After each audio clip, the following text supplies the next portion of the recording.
Finally सिद्धालेख दर्शन होइन सिद्धालेखलाई चाहिँ हामी मन्दिर आइसक्यौँ। अब सरर जाम माथिबाट देखिने डाँडाबाट देखिने भ्यू चाहिँ यति राम्रो आउँछ कि तर घाम झुल्केको हेर्नलाई ट्याक्कै 5 मिनट ढिला भयो। तर झुल्के घाम उता रातो लागिरहनु भएको होइन। अब हामी जान्छौँ डाँडामा गएर भ्यू हेर्नुपर्छ। यतापट्टि यस्तो छ होइन बादल पारीको देश भन्थ्यो नि यो बादल मुनिको देश हेरेर हामी चाहिँ डाँडामा आयो है।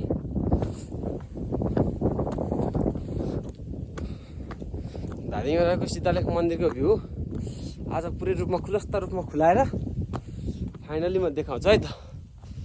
ल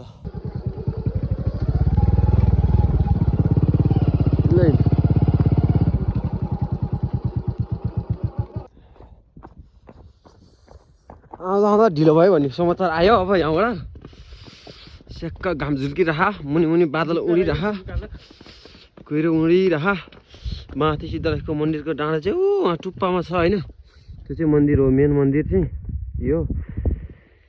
यहाँबाट अब सारा संसार हेर्न पाइन्छ। घाम झुल्केर ट्याक्क दामी भ्यू आइरहेछ।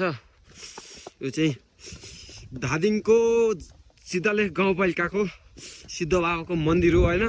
अहिले चाहिँ पछिल्लो समय चाहिँ बिहान बिहान यो मङ्सिर पुसको महिनाभरि मजाले यो कुहिरो देखिने भएर यहाँ आउने मान्छेको सङ्ख्या तीव्र रूपमा बढेको छ। घर आएको मौकामा हामी पनि छिस्छ यो चिसो हावा खान आँखा यति मजा आछ नि। ल यति हेरौँ होइन घाम झुल्केको हेर्न हामीले ढिलो भयो तर फोटो खिच्नु पऱ्यो नि दिपक उयोबाट माथिबाट। हामीलाई घामको फोटो चाहियो होइन तर घाम त देखिरहेको हामी घाम नदेखा मान्छे होइन तर हामीलाई यो भ्यू हेर्न आयो गाइज फाइनल्ली होइन। यस्तो फाइनल्ली हामी चाहिँ आइसकेको छौँ सिद्धालेखको मन्दिर। अब जाँदा जाँदा कस्तो हुन्छ कुद्दै कुद्दै घाम पनि झुल्किसकेको छ होइन। उता मस्त घामसँगै म छु है। यो भयो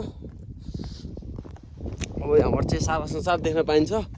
हिमालमा घाम पयालो परेर पनि हिमालमा रातो घाम झुल्किसकेको छ। अब यतापट्टि देख्न सक्नुहुन्छ तपाईँहरूले पुरै कुहिरोले ढाकेको गाउँ है यो।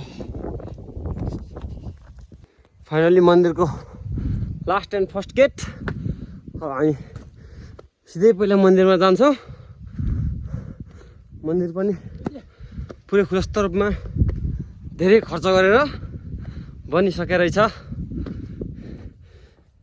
शिवरात्रिको दिन र फागु पूर्णिमाको दिन विशेष भक्तजनको खुम भिडसँगै यहाँ ठुलो पूजा लाग्ने कार्यक्रम हुन्छ गाइज। यताबाट हिमाल हेर्न सक्छौँ हामी। अब अहिले त्यो डाँडामा गएर खिच्नै बाँकी छ है।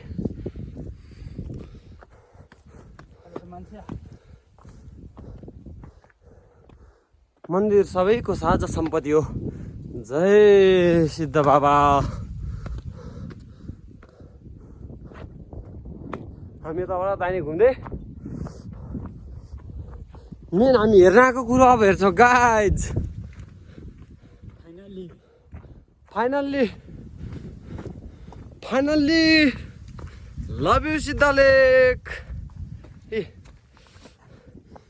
जय सिद्ध बाबा जय हो।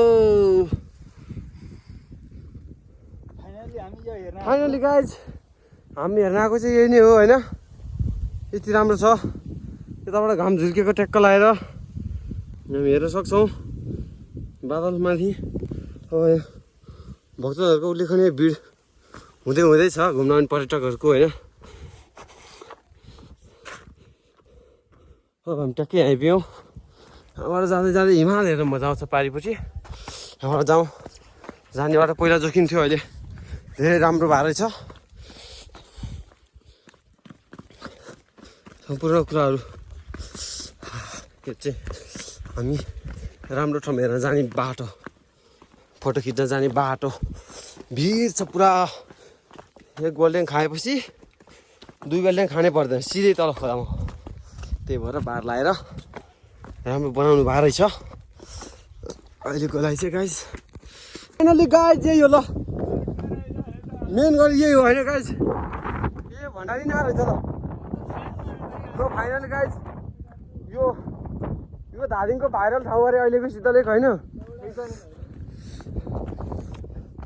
त्यो आएको फेरि यो बाँदरलाई भेट्छ यो बाँदरलाई